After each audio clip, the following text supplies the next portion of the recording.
नमस्कार, मैं हूं प्रेम कुमार। प्रणाम इंडिया में आपका बहुत बहुत स्वागत है। राजस्थान को लेकर बहुत तरह के विश्लेषण हो रहे हैं और मेरा मानना है कि राजस्थान को का सही सही राजनीतिक विश्लेषण करना, उसके सभी एस्पेक्ट को छूते हुए रिजल्ट तक पहुंचना एक भगीरथ प्रयास है, एक कठिन प्रयास है, एक मुश्किल रास्ता है। लेकिन जिसने राजस्थान की राजनीति का विश्लेषण कर लिया, जिसने राजस्थान की राजनीति को समझकर कुछ बताने में कामयाबी हासिल कर ली, वो वाकई आज के दिन में तारीफ के काबिल होगा। और ये वक्त इसकी पुष्टि करेगा कि कौन राजस्थान की सियासत का बहुत सटीक विश्लेषण कर पा रहा है। इससे पहले कि हम विषय वस्तु पर पहुंचे और आज की चर्चा का जो विषय है उस पर आए, एक दो बात कहना बहुत जरूरी है कि चाहे कोई परीक्षा का परिणाम हो, चाहे चुनाव के नतीजे, अगर इसके बीच में समय होता है तो जितना ज्यादा समय होगा उतना ज्यादा आशा और निराशा और व्यू पॉइंट्स बदलते रहेंगे। लेकिन उस विद्यार्थी की उम्मीद बहुत ज्यादा नहीं बदलती जिसको पता होता है कि उन्होंने आंसर कितना सटीक लिखा है, जिसको पता होता है कि कुछ प्रश्न हैं जिस बारे में मुझे नहीं मालूम कि क्या होगा, हो सकता है सही भी हो सकता है गलत हो, उस हिसाब से हमारे नतीजे कुछ इधर उधर हो सकते हैं। लेकिन जिसको अपनी परीक्षा के बारे में अपने उत्तर पर ही कॉन्फिडेंस नहीं होगा, तो कभी उसे लगेगा कि हम बहुत टॉपर होने वाले हैं, बहुत अच्छे नंबर से फर्स्ट डिवीजन में आ रहे हैं, और कभी लगेगा पता नहीं कहीं फेल तो ना हो जाओ। ठीक उसी तरीके से राजनीति में भी है और चुनाव परिणामों के विश्लेषण में भी है। आप देखेंगे, हमने देखा है कि बहुत सारे विश्लेषक आज कुछ बोलते हैं, कल कुछ बोलते हैं, कल कुछ बोल रहे थे, आने वाले समय में कुछ और बोलेंगे। इसका कारण यह है कि वो जिन तथ्यों के आधार पर विश्लेषण करते हैं उन तथ्यों पर खुद उनको विश्वास नहीं होता है। पहले खुद को विश्वास होना चाहिए, तब जाकर के वो सत्य के करीब पहुंच सकता है। क्षमा कीजिए, ये दिल्ली का मौसम सबको खांसी दे रहा है। जलवायु प्रदूषण, वायु प्रदूषण इतना ज्यादा है कि यह खांसी बगैर जुकाम के भी होती है। मैं आपको कुछ चुनाव आयोग के तथ्यों की ओर ले चलूंगा, लेकिन उससे पहले मैं उस विषय पर बताना चाहता हूं कि आज क्या डिस्कस करने वाला हूं। आज जो हम डिस्कस करने वाले हैं, तथ्य वही, तथ्य नए, बात वही, आएगी तो कांग्रेस ही। और इसके अलावा एक बात और कह रहा हूं कि विश्लेषक वही जो राजस्थान पर सही। तो ये दो बातें मैंने कही हैं। एक तो अभी जो डिस्कस करेंगे उसमें कुछ नए तथ्यों पर बात करेंगे, लेकिन जो बात हम कहते रहे हैं, आएगी तो कांग्रेस ही, उसमें कोई फर्क नहीं होने जा रहा है। और मैं ये भी कहता हूं कि विश्लेषक वही जो राजस्थान पर सही। तो ये तो वक्त बताएगा। चलिए, चुनाव आयोग ने कुछ आंकड़े रखे हैं, उसको पहले मैं देखता हूं। ये बहुत फैक्चुअल आंकड़ा है, राजस्थान असेंबली इलेक्शन को लेकर के फैक्ट शीट है जो उसने रिलीज जारी किया है। इसमें उसका कहना है कि 199 सीट है, पोलिंग स्टेशन 91,890 है, टोटल नंबर ऑफ कैंडिडेट्स 1862 रहे, और एवरेज नंबर ऑफ इलेक्टर्स पर पोलिंग स्टेशन 1023 थी, और all women manage polling station 1592 रहा, और जो दिव्यांग मतदाता हैं, दिव्यांगों के लिए जो पुलिस स्टेशन रहे वो 199 रहे, मॉडल पुलिस स्टेशन 1592 रहे। वेबकास्टिंग हुई जिन पुलिस स्टेशन पर उसकी संख्या 26,393 रही। और कंट्रोल यूनिट्स बने 62,372, बैलेट यूनिट्स रहे 65,277, वीवीपैट मशीन 67,580, यानी इतने बूथ पर वीवीपैट का उपयोग हुआ। इसमें देखिए सर्विस वोटर्स बहुत महत्वपूर्ण है। सर्विस वोटर्स की तादाद याद रखिएगा 1,42,041 है। और पीडब्ल्यूडीज वोटर्स यानी जो फिजिकली वीक हैं, दिव्यांग जिसको बोलिए, वो 5,57,523 वोटर्स हैं। और 80 प्लस के वोटर्स की तादाद 11,67,474 है। इसी तरीके से 100 प्लस वाले वोटर्स 16,825 है। ये आंकड़े बहुत महत्वपूर्ण होते हैं चुनाव का जब हम विश्लेषण करते हैं। आप ये देखेंगे कि टोटल इलेक्टोरेट जो हमारा मतदाताओं का जो समुच्चय है वो है, संख्या है पूरी, वो 5,26,90,146। इनमें मेल मतदाता 2,74,86,197 और फीमेल मतदाता 2,52,03,335 है। और थर्ड जेंडर के 614 वोटर हैं। तो एज के हिसाब से भी इसको देखा जाए तो एज के हिसाब से 18 से 19 साल के मतदाताओं की संख्या 22,61,008 है। और आपको 20 से 29 साल के बीच के मतदाता 1,33,51,235 हैं। 30 से 40 साल के बीच 1,18,31,534 वोटर हैं। 41 से 60 के बीच में 1,60,98,090 मतदाता हैं। और 60 से ऊपर के 90,06,238 मतदाता हैं। तो आप अगर इसको याद रखना चाहें तो मोटे तौर पर 41 से 60 के बीच सबसे ज्यादा वोटर हैं 1,60,98,090। तो ये फिगर मैंने आपको बस यूं ही बताया कि इससे राजस्थान की सियासत को समझने में थोड़ी आपको सहूलियत होगी। और इन्हीं तथ्यों में एक तथ्य और है जो प्रेस रिलीज में बताया है चुनाव आयोग ने, वो ये है कि राजस्थान में जो घर जाकर के जिनको घर में बैठे बैठे जिनको सहूलियत दी गई 80 प्लस वाले बुजुर्गों को वोट देने के लिए, या फिर जो फिजिकली वीक हैं और 40% तक वीक हैं, जो उनको मापने का पैमाना होता है, जो डिसेबल है 40% तक, तो उनको भी घर में वोट देने की सहूलियत दी गई। तो ये फॉर्म 12D के तहत ये सहूलियत दी जाती है।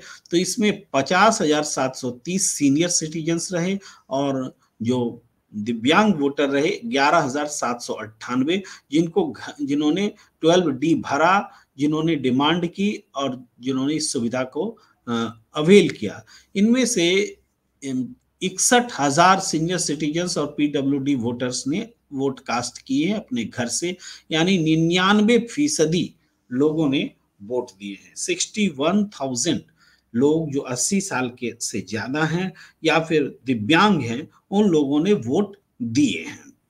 और ये 99% है जो इस कैटेगरी में वोटर्स बनते हैं। ये वोट, इस वोट का, ये नए वोट हैं जो चुनाव आयोग ने सुविधा के ख्याल से दिए हैं। आजकल पत्रकारों को भी ये सुविधा दी जाती है सर्विस वोट देने की, और बहुत सारे परिवर्तन हुए हैं। और पोस्टल बैलेट भी का है, उसका भी विस्तार हुआ है। तो उसको लेकर के भी एक संभावनाओं का द्वार खुला है कि अगर सरकारी कर्मचारी की मिली भगत हो जाए तो वोटर की जो इच्छा होती है, वो जो वोट डालते हैं उसको वो प्रभावित भी कर सकते हैं। ये एक बड़ा बिग क्वेश्चन है, क्योंकि चुनाव आयोग ने ये प्रयोग तो कर दिया है, लेकिन इसके परिणाम अच्छे और बुरे दोनों हो सकते हैं, इसलिए इसका जिक्र कर रहा हूं। अब धीरे धीरे पॉइंट पर मैं आता हूं, काफी समय ले चुका हूं। तो हम ये कहते हैं कि जो राजस्थान में वोटिंग का पैटर्न है उसको कैसे समझें। कि देखिए, सबसे पहले एससी वोटर हैं, एसटी वोटर हैं, मुस्लिम्स हैं, इन सब के यहाँ, इन सब इलाकों में वोट जो है इस बार ज्यादा पड़े हैं। और कैसे कैसे ज्यादा पड़े हैं वो भी हमें देखना है, और इसके क्या मायने होते हैं। अगर मुस्लिम्स ज्यादा वोट देते हैं, मुस्लिम इलाकों में ज्यादा वोटिंग होती है, तो क्या इसका मतलब ये लगाया जाए कि ज्यादा वोटिंग बीजेपी के हक में हो रही है? मुझे लगता है कि अगर इस तरीके से सोचेंगे तो ये गलत होगा, क्योंकि इन दिनों की जो प्रैक्टिस है उसके मुताबिक मुसलमानों को बीजेपी अपनी राजनीति से बहुत उम्मीद नहीं रखती, और न मुसलमानों को टिकट देती है, तो मुसलमान उनको क्यों वोट करेंगे? तो डेफिनेटली अगर मुस्लिम इलाकों में ज्यादा वोट होती है तो ये इसका फायदा बीजेपी के ओपोनेंट कांग्रेस को होता है। इसी में एक बात ये भी होती है कि जब मुस्लिम ज्यादा वोट करते हैं तो स्पर्धा में हिंदू भी वोट करते हैं। तो डेफिनेटली जहां पर ध्रुवीकरण की सियासत हुई है वहां ऐसा होगा कि मुस्लिम ज्यादा वोट करने से और हिंदू भी ज्यादा वोट करें तो ओवरऑल सीट का वोट परसेंट बढ़ जाएगा, तो ये एक अलग केस है। लेकिन जहां जहां मुस्लिम हैं और उन इलाकों पर अगर मुसलमान ज्यादा वोट कर रहे हैं तो ओवरऑल ये फायदा कांग्रेस को होता दिखेगा। लेकिन महिलाएं महिलाएं अगर ज्यादा वोट करती हैं तो इसके क्या मायने होंगे, ये एक डिफरेंट बात है। तो इसके हिसाब से इस पर हम पर्याप्त चर्चा कर चुके हैं, इसलिए इस पर हम बहुत फोकस नहीं करते आज। पहले हम कर चुके हैं कि महिलाएं राजस्थान में जो अधिक वोट कर रही हैं तो वो उसमें कहीं ना कहीं अशोक गहलोत की जो लोक कल्याणकारी योजनाएं हैं उसका असर ज्यादा है। हालांकि नरेंद्र मोदी जी की भी जो योजना रही है उज्ज्वला योजना, उसको लेकर भी एक आकर्षण रहा है। और लेकिन स्टेट लेवल पर लोक कल्याणकारी योजनाओं ने और राजनीति में जिस तरीके से सिलेंडर को सस्ता देने लेकर के क्रेडिबिलिटी बनाई है अशोक गहलोत ने, तो महिलाओं के दिल में एक पैठ बनाई है। इसलिए महिला अगर वोट ज्यादा करती हैं तो वो कांग्रेस के हक में जाता है। इस पर हम पहले चर्चा कर चुके हैं। हम अब शुरुआत करते हैं बारी बारी से बात करने की। देखिए, 34 एससी सीटें हैं, यानी शेड्यूल कास्ट की 34 सीटें हैं, दलित वर्ग से 34 सीटें जो सुरक्षित हैं। यहां पर वोटिंग का ट्रेंड क्या कह रहा है? तो 34 में से 22 सीटों पर मतदान घटा है और 12 सीटों पर मतदान बढ़ा है। तो 22 सीटों पर अगर मतदान घटा है, वो भी एससी सीटें जहां हैं, तो आम प्रवृत्ति तो यही कहती है कि राजस्थान में अगर वोट घट रहे हैं तो उसका फायदा जो है कांग्रेस को मिलता है। तो 80 सीटें 34 में से 22 पर वोट कम हो रहे हैं, तो निश्चित रूप से इसका फायदा कांग्रेस को मिलना चाहिए। लेकिन इसमें भी थोड़ा सा अगर ट्राइफरकेट करें तो 16 सीटों पर 1% से ज्यादा मतदान घटा है, 8 सीटों पर 2% से ज्यादा मतदान घटा है और 4 सीटों पर 3% से ज्यादा मतदान घटा है। तो शुरू के 4 और 8, यानी 4 सीटों पर और 8 सीटों पर जो 2% से ज्यादा और 3% से ज्यादा मतदान घटा है, कम से कम ये 12 सीटें तो जरूर ऐसी लगती हैं जहां पर के कांग्रेस को सीधे फायदा हुआ होगा। ऐसे पूरे 22 सीटों पर फायदा हुआ होगा ऐसा माना जा सकता है। दूसरी तरफ 12 सीटों पर जो मतदान बढ़ा है उस पर अगर गौर करें तो 5 सीटें ऐसी हैं जहां 1% से कम मतदान बढ़ा है और 11 सीटें ऐसी हैं जहां 2% से कम मतदान बढ़ा है। यानी इन 12 सीटों पर अगर मतदान बढ़ा भी है तो वो 2% से कम बढ़ा है। और हमने हमेशा ये देखा है कि अग्रेसिव वोटिंग में भारतीय जनता पार्टी को तब फायदा होता है जब वोट प्रतिशत 3 से ज्यादा बढ़े। तो यहाँ 80 सीटों पर 2 से ज्यादा बढ़ने का उदाहरण ही नहीं है।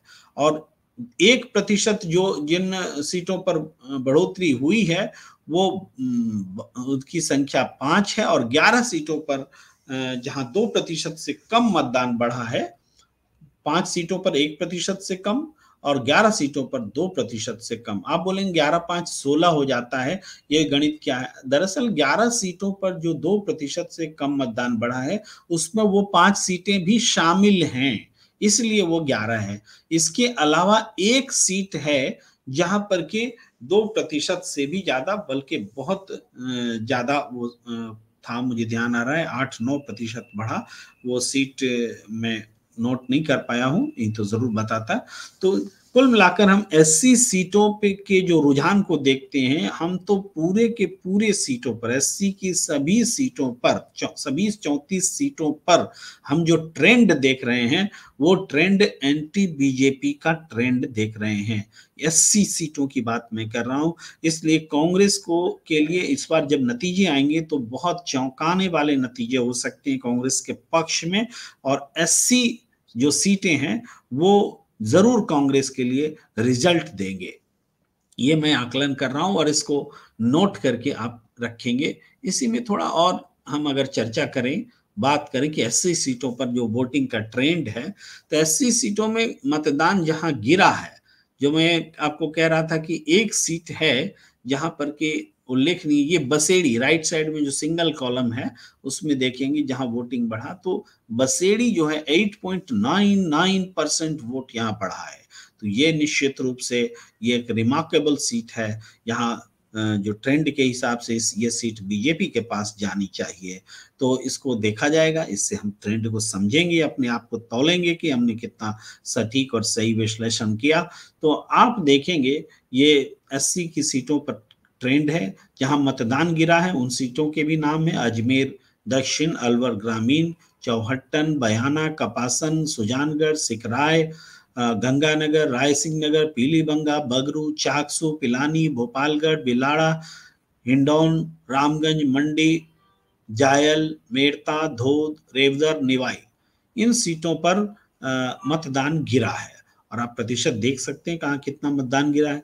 जिन सीटों पर मतदान बढ़ा है वो देखें तो सोजत 1.54%, खंडार 1.02%, ये प्रतिशत आप खुद पढ़ लेंगे। 12 अटरू, वैर, शाहपुरा, खाजूवाला, केशव राय पाटन, बसेड़ी, दूदू, जालौर, डग, कठूमर, ये वो जिले हैं, ये वो सीटें हैं जो एससी की सीटें हैं और जहां मतदान बढ़ा है। तो हमने ये पढ़कर सुना दिया आपको, ये आकलन हमने पहले ही कह दिया कि एससी सीटों का मेरा क्या व्यू पॉइंट है। अब आइए एसटी सीट पर। एसटी सीट में जो वोटिंग का ट्रेंड दिखता है वो है कि 17 सीटों पर मतदान बढ़ा। इनमें से 6 सीटों पर 1% से कम बढ़ा और 8 सीटों पर मतदान घटा। 8 सीटों में जहां मतदान घटे उनमें देखें तो 4 सीटों पर 1% से ज्यादा मतदान घटा है। इसके क्या मायने हैं? तो 1% से कम जहां मतदान बढ़ रहा है, वो उसको हम बहुत ज्यादा बीजेपी के फेवर में नहीं मानते। यानी 17 में 6 हटा लीजिए तो आप 11 सीटों को मान सकते हैं कि वहां बीजेपी के फेवर में भी गया होगा। अगर 3% से ज्यादा हो तो हमें, ये तो 1% से कम वाली 6 सीटें हम हटा रहे हैं, तो वो है क्योंकि एसटी की सीटें ऐसी हैं कि वो डिसाइड करती कि सरकार किसकी है। पिछली दफा जो चुनाव हुए थे उसमें मेरे ख्याल से जो 25 सीटें हैं, एसटी की 25 सीटें, ये थोड़ा मुझे आंकड़े पर डाउट हो रहा है थोड़ा सा, मैं इस पर आता हूं, फिर से आता हूं। तो ये 25 सीटों का ट्रेंड ही है, चलिए 25 सीटें ही हैं। तो एससी में ज्यादा सीटें हैं। एससी की सीटें 34 हैं और एसटी की 25 हैं।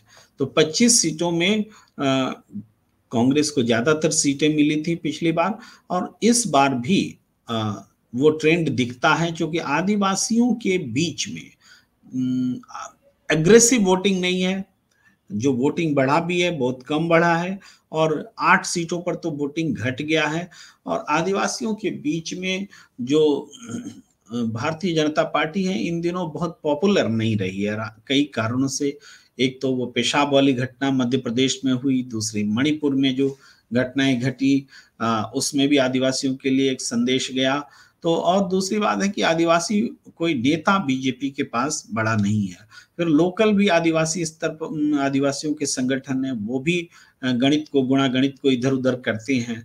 तो ये एसटी की सीटें महत्वपूर्ण है और वहाँ वोटिंग का जो ट्रेंड है वो कांग्रेस के फेवर में दिख रहा है सीधे सीधे, क्योंकि वहाँ जो वोटिंग घटी है कई सीटों पर और जिन सीटों पर बढ़ी है वो बहुत ज्यादा नहीं बढ़ी है, कम बढ़ी है। अगर हम नजर डालें उन सीटों पर तो वो ये है कि एसटी की सीटें जहां मतदान बढ़ा है, देखिए राजगढ़ लक्ष्मणगढ़ 2.25% है, कुशलगढ़ यह भी 2.25 से कम है, किशनगंज 1.32 है, 1.5 से कम है, लालसोट 0.26% है, आसपुर 6.65% है। ये मार्केबल है। ये सब सीटें ये बताएंगी यहाँ के अगर ये ट्रेंड की ज्यादा वोट पड़ने से बीजेपी जीतती है तो वो इसको चेक करने वाली सीट होगी। आसपुर 84 3.9 ये भी 3% से ज्यादा है, डूंगरपुर 1.68%, सागवाड़ा 2.13%। इस तरीके से बाकी भी आप देखिए बस्सी, धरियावद, प्रतापगढ़, बामनवास, पिछवाड़ा, आबू, सलूम्बर, गोगुंदा, खेरवाड़ा, उदयपुर ग्रामीण। तो इसमें जो आप सीटों को देख सकते हैं कि बहुत ज्यादातर सीटें जो हैं वो 2% से कम वाली हैं, जहां मतदान बढ़ा है 2% से कम मतदान बढ़ा है। और जहां मतदान गिरा है उनकी संख्या देखें तो वो सीटें पढ़ें तो बागीदौरा, बांसवाड़ा, गढ़ी, घाटौल, जमवार जमवारामगढ़, सपोटरा, टोडा भीम, झाड़ौल। तो इनमें सपोटरा जो है यहाँ 3 से ज्यादा प्रतिशत तक मतदान गिरा है, ये बड़ा मतदान सबसे ज्यादा गिरने वाला उदाहरण है। तो यहाँ एसटी की सीटें भी बहुत महत्वपूर्ण है और एसटी और एससी इन दोनों जगहों पर हमें स्पष्ट दिख रहा है कि भारतीय जनता पार्टी कोई करामात करती हुई नहीं दिख रही है, जबकि कांग्रेस पार्टी यहाँ मजबूत होती दिख रही है, अच्छा प्रदर्शन करती हुई दिख रही है।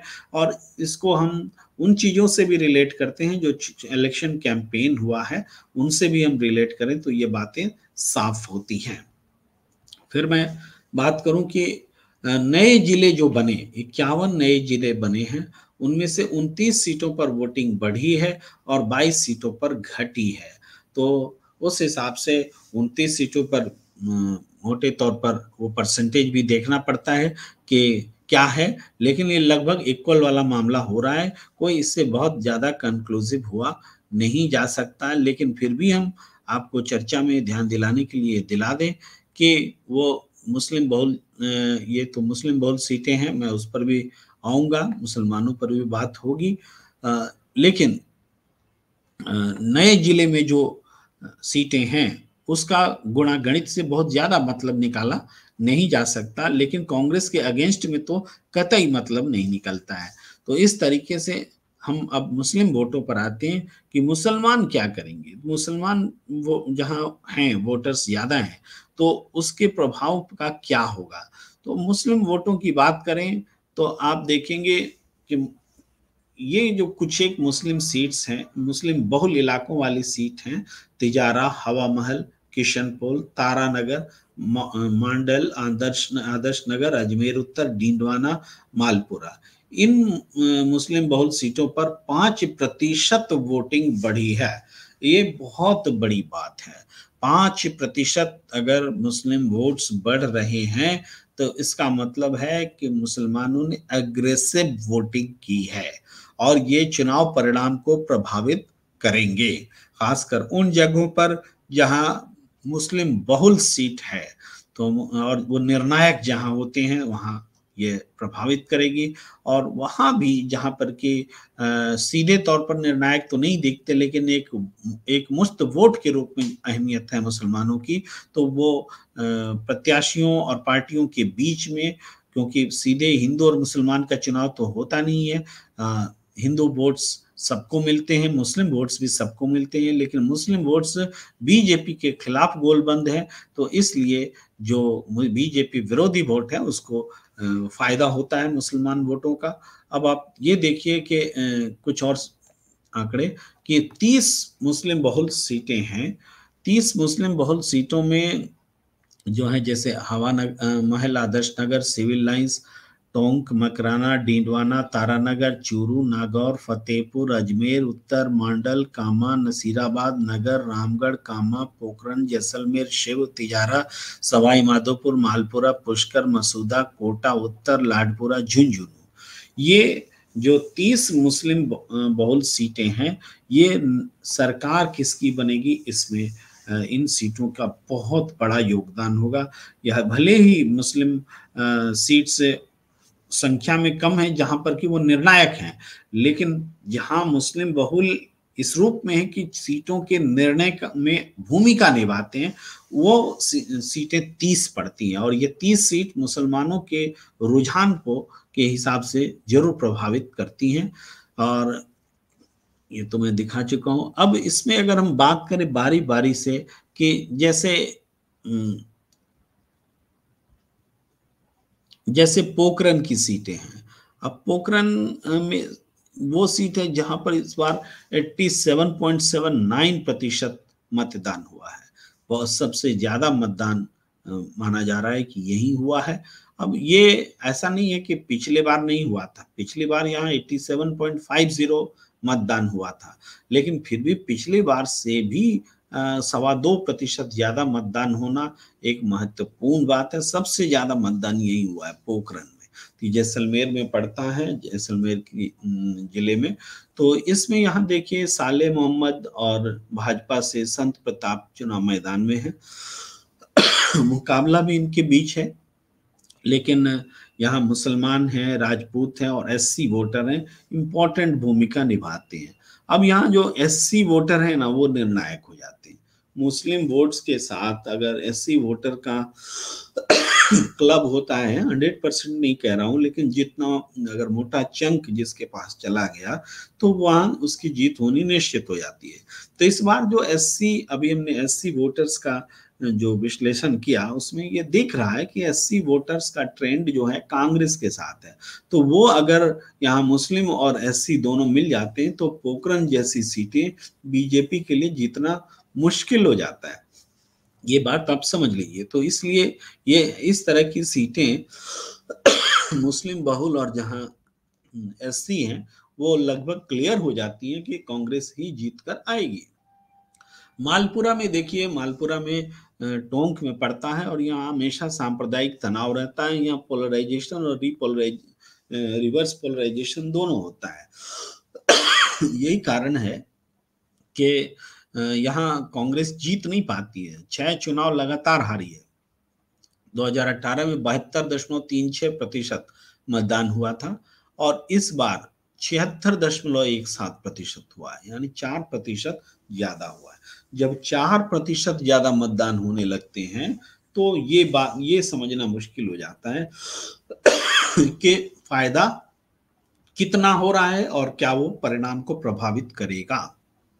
अगर मुस्लिम वोट्स 4% ज्यादा पड़ रहे हैं तो निश्चित रूप से कांग्रेस का फायदा हो रहा है, लेकिन इसके बाद जो रिवर्स पोलराइजेशन है उसमें भी वो भी अगर इस 4% में शामिल है, तो चूंकि हिंदू आबादी ज्यादा है, इस वजह से एक्चुअल वोटिंग जो है वो एक दूसरे के करीब हो जाता है। तो ये थोड़ा आकलन कर पाना मुश्किल है कि किसको फायदा हो रहा है, क्योंकि रिवर्स पोलराइजेशन भी होता है। अब यहाँ मुस्लिम है, जाट है, ब्राह्मण है, गुर्जर है, तो ये इंपॉर्टेंट सीट हो जाती है। इसके अलावा बागी भी हैं, तो कांग्रेस के बागी भी हैं। तो इसको देख करके ये थोड़ा सा एक बार फिर कहना पड़ेगा कि मालपुरा जैसी सीट बीजेपी फिर जीत सकती है और कांग्रेस को एक बार फिर हार का सामना करना पड़ सकता है। तो मांडल की बात करें तो मांडल में आप देखेंगे कि भीलवाड़ा में पड़ता है, यहाँ भी सांप्रदायिक तनाव हुआ करता है। रामलाल जाट खड़े हैं, राजस्व मंत्री हैं, बीजेपी से उदयलाल भटाना को मौका दिया गया। 2018 में यहाँ 77.61% मतदान हुआ था और इस साल 81.51% मतदान हुआ है, यानी 5% से भी ज्यादा मतदान बढ़ा है। तो ये पोलराइजेशन और रिवर्स पोलराइजेशन का क्या मामला वाली सीट है। इसका ठीक अनुमान लगाना मुश्किल होता है, लेकिन मुसलमान अगर ज्यादा वोट कर रहे हैं तो निश्चित रूप से कांग्रेस को फायदा है। यहाँ जाट भी वोटर हैं, गुर्जर, मुस्लिम, एससी, ब्राह्मण, हर तरह के वोटर्स हैं। तो ये सीटें एग्रेसिव वोटिंग के कारण निश्चित रूप से बीजेपी और कांग्रेस में बहुत कांटे का मुकाबला होगा, और इसको कह पाना मुश्किल है कि कौन सीट जीत सकता है। अजमेर उत्तर, आप देख सकते हैं कि अजमेर उत्तर में बीजेपी के वासुदेव देवनानी हैं, जो कि लगातार जीतते चले गए हैं, और इस बार यहाँ 64.44% मतदान हुआ, पिछली बार हुआ था, और इस साल 67.30 हुआ है, यानी कि लगभग 3% वोट ज्यादा बढ़े हैं। तो अगर ये वोट उनके खिलाफ जाते हैं तो उनको मुश्किल हो सकता है, लेकिन लगातार जीतने का इतिहास है, इसलिए कोई ऐसा नहीं कह सकते कि चमत्कार होगा और वो हार जाएंगे। ये सीट भी बीजेपी के ही खाते में रखी जा सकती है। अजमेर उत्तर में देखिए, बालकनाथ उतरे सांसद हैं और हिंदूवादी छवि है। इमरान खान इनके खिलाफ कांग्रेस ने उम्मीदवार उतारा, और यहाँ मतलब एक टक्कर वाला मुकाबला 2018 में 82.08% मतदान हुआ था, और इस बार 85.15% मतदान हुआ, यानी 3% ज्यादा मतदान हुआ है। यहाँ मुसलमान बहुत एग्रेसिव रहे हैं, हिंदू भी बहुत एग्रेसिव रहे हैं, तो यादव, मुस्लिम और गुर्जर मतदाता यहाँ बहुत ज्यादा है। तो ये बहुत कांटे वाला मुकाबला है, और इसमें भी मेरा अपना व्यक्तिगत मानना है कि बीजेपी के बालकनाथ जीत जाएं, लेकिन बहुत सारे लोग कह रहे हैं कि नहीं, वो हार सकते हैं, लेकिन मैं अपना आकलन यही रखता हूं कि बीजेपी के बालकनाथ यहां से तियारा से जीत सकते हैं। डींडवाना में बात करें तो डींडवाना में जितेंद्र सिंह जोधा और कांग्रेस से चेतन डूडी हैं जो कि मैदान में है। यूनुस खान महत्वपूर्ण प्रत्याशी हैं, वसुंधरा राजे के करीबी रहे हैं। बीजेपी ने पहले इकलौता उम्मीदवार दिया था और जीते थे, इस बार किसी मुसलमान को उम्मीदवार नहीं बनाया, तो यूनुस खान निर्दलीय आ डटे। तो ये कांटे की टक्कर है, और ये पार्टी लाइन से हट करके यूनुस खान ने इसको अपना चुनाव बना लिया है। तो हमें लगता है यहाँ कांग्रेस को तो अच्छा खासा नुकसान हो सकता है। तो ये जीत, मुझे लगता है कि यूनुस खान जीत जा सकते हैं इस सीट को। हवा महल में आते हैं आगे। आपको स्लाइड भी तो हमें बदलना होगा, चूंकि हमने स्लाइड्स लगातार स्थिर रखे हैं। अब हवा महल की सीट पर आ जाएं। हवा महल में आप देखेंगे कि आर तिवारी और बालमुकुंद शर्मा इस बार खड़े हैं, और आप जानते हैं कि आर तिवारी को किस परिस्थिति में टिकट दिया गया। भी कांग्रेस के दिग्गज नेता को का टिकट यहाँ से काटा गया, महेश जोशी जी का, तो उसके बाद में आर तिवारी को मैदान में उतारा गया। बाबा बालमुकुंद आचार्य चुनाव मैदान में डटे हुए हैं। तो इस यहाँ मुसलमान और ब्राह्मण मतदाता बहुत ज्यादा हैं। तो यहाँ पर जो हालात हैं, तो वो हालात बहुत कांटे का मुकाबला है, बहुत कांटे का मुकाबला है। लेकिन अगर कांग्रेस एकजुट होकर चुनाव लड़ती तब तो निश्चित रूप से जीत जाती, लेकिन चूंकि कांग्रेस बहुत एकजुट भी नहीं है, और इस वजह से बालमुकुंद आचार्य हो सकता है कि हवा महल भी जीत जाए। तो इस तरीके से हिंदू मुस्लिम वाली सीटें हैं, वहां बीजेपी के लिए चांसेस ज्यादा दिखते हैं। किशनपोल में 5% मतदान बढ़ा है इस बार, और ये 2018 में 71.78% मतदान हुआ था, इस बार 5% बढ़ के 76.87 हुआ है। ये जो प्रतिशत वोट बढ़े हैं ना, इसी को देखना है, जहां बहुत ज्यादा वोट बढ़े हैं और मुसलमान अगर एकजुट होकर वोट करते हैं और उस अनुपात में हिंदू नहीं किए हों, तो ये सीट का परिणाम बदल जा सकता है। तो किशन पोल जैसी सीटें जहां कोई बिग शॉट जो है उस तरह से नहीं है, जैसे कि बाकी सीटों पर हमने देखा बालमुकुंद आचार्य और दूसरे लोग। तो अमीन कागजी हैं, चंद्रमोहन बटवाड़ा जी हैं, इन दोनों के बीच में मुकाबला है। तो ये सीट बहुत कांटे का मुकाबला है, देखना है कौन जीतता है। इसी तरीके से देवली उनियारा सीट है। देवली उनियारा में हरीश चंद्र मीना और विजय बैंसला है।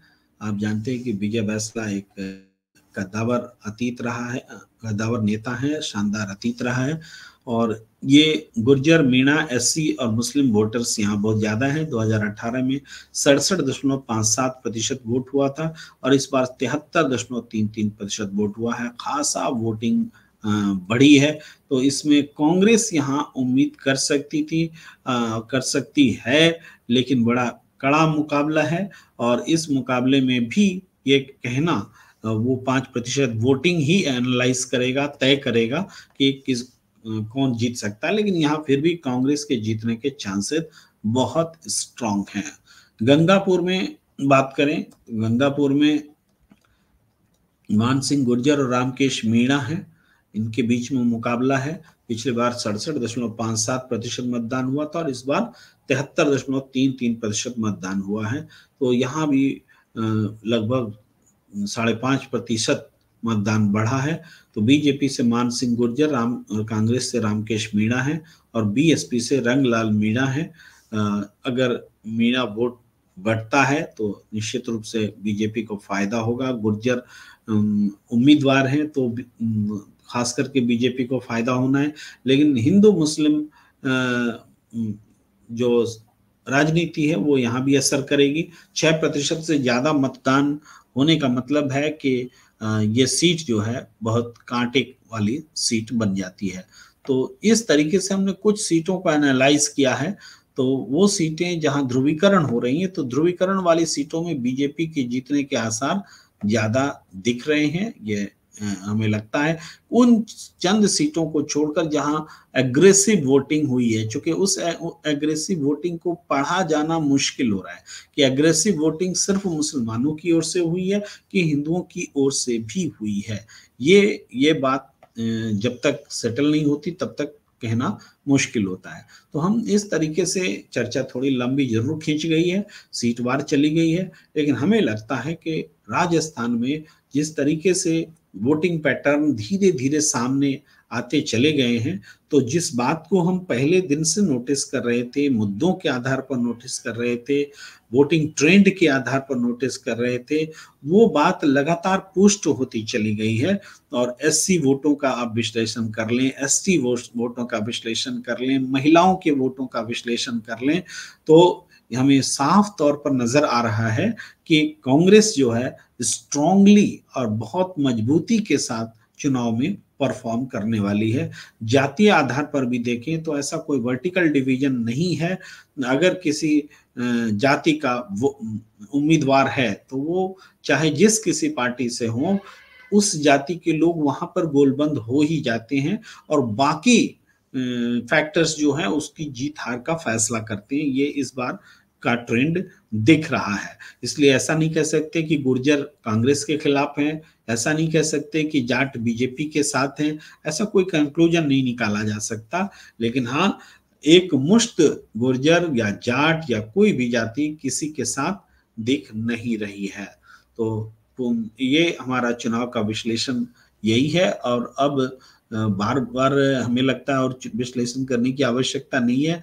हमें लगता है अपने विश्लेषण पर अडिग रहना चाहिए, टिके रहना चाहिए। तार्किक होकर बात करने से उसमें बदलाव नहीं आते हैं। हाँ, गलत सही हो सकते हैं तो उसका भी विश्लेषण होता है।